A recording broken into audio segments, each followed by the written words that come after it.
unfortunately today, if you criticize a person of color, regardless of the credibility of your accusations, you're going to be accused of being racist, and that's not right. Right?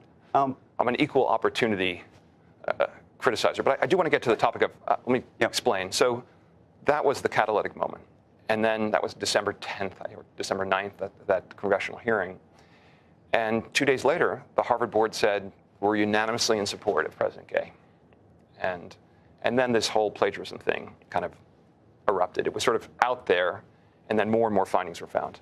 And I reposted these findings because at that point, I was happy for her to leave for any reason, right? I had failed to convince this board on leadership, on moral clarity, on antisemitism on campus.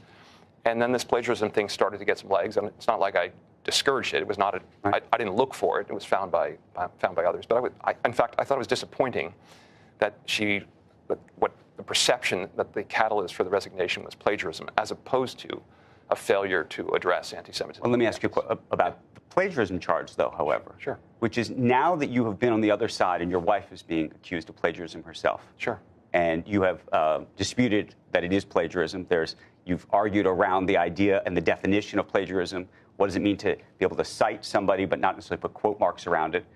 This is something that Business Insider has accused your wife of. But Business Insider has also tried to argue that effectively it's very similar to what Claudine Gay had been doing. Do you have a different view now of this? Sure. So plagiarism is fraud in an academic context. It's the most aggressive, the most damaging thing you can do to a professor, other than accusing them of some kind of, rape or some kind of sexual harassment or some kind of violent crime. So it's maybe slightly better than that.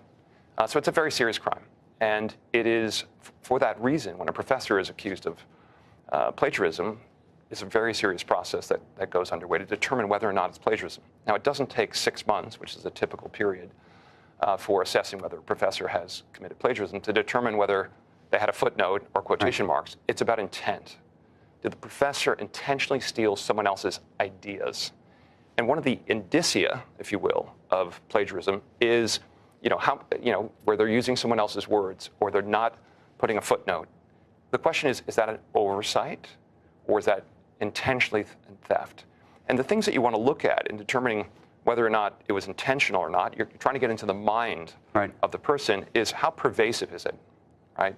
And I don't know today whether Claudine Gay committed plagiarism or not, because I haven't done a 6-month assessment of. But you were out there on Twitter saying she plagiarized. She shouldn't. Not only should she not be the president of the university, when in fact she stepped down and they made her a member of the faculty, you raised questions about that based on the plagiarism accusation itself. What I said was, in light of what has been revealed about her academic record and what we've learned about plagiarism, I don't think she's qualified to serve on the faculty. And one of the things that came out, which I had never focused on Claudine Gay's academic record or plagiarism.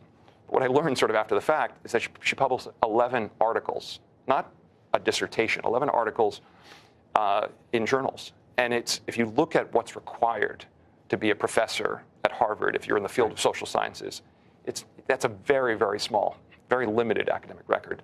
6 of those 11 papers had 51 missing quotations, if you will, words. Still, I would say that doesn't look good. And there was a point in which, her accusers were people who had been plagiarized from. This woman, Carol Swain, kind of a noted, member of a faculty professor, academic in her same field, said she took my work. Right? So that's maybe and it was those words plus the record. I'm saying that you're rewarding her with a $900,000 a year professorship. I mean, the reality was that was a legal settlement.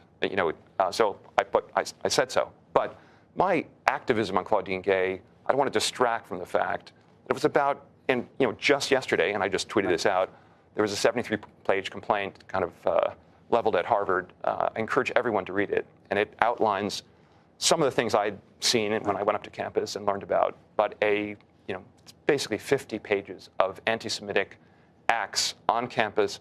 It's a bit like New York City. When New York City was a crime-infested place, and Giuliani showed up, the good version of Giuliani, he instituted what people called the broken windows sort of theory.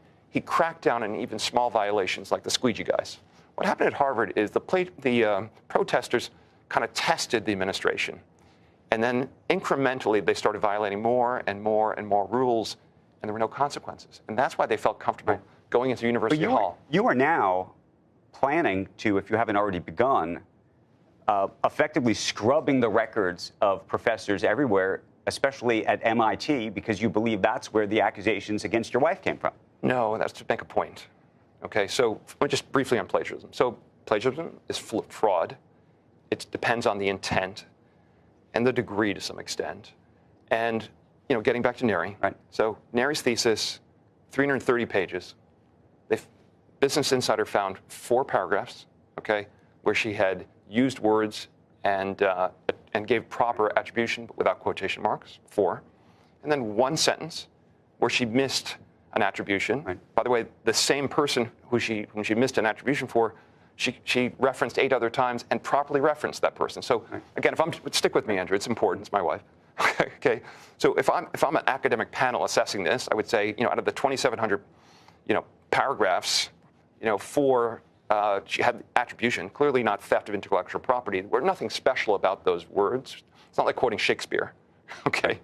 And there was 1 sentence. No one's going to conclude that that's fraud. Fraud requires scienter, right? Intent, right? It's not even an important part of her thesis, right? So that's Neri. The problem with plagiarism, though, and the point I was making, is it can be weaponized, right? We're going to know, once we finish this review, how many other members of the MIT faculty have this problem. And if it's plagiarism, because we find a dozen paragraphs without attribution and, 300 other members of the faculty, it makes no sense. So what has to happen, to be clear, one of the things our little institute kind of focus on, we should impanel a group of top scholars, and let's come up with a definition of plagiarism that's consistent with what makes sense. And we're proving a point by showing, if the standard is we find a missed footnote, you are a plagiarizer. Again, what Business Insider said is we found 4 paragraphs and a footnote, so Neri Ackman's dissertation is marred by plagiarism. And then when Neri said, they're right, there were 4 paragraphs and 1 sentence, the next story they wrote, it was Neri Ackman admits to plagiarism. She didn't admit to plagiarism. She admitted to basically a few clerical errors in a 330-page document.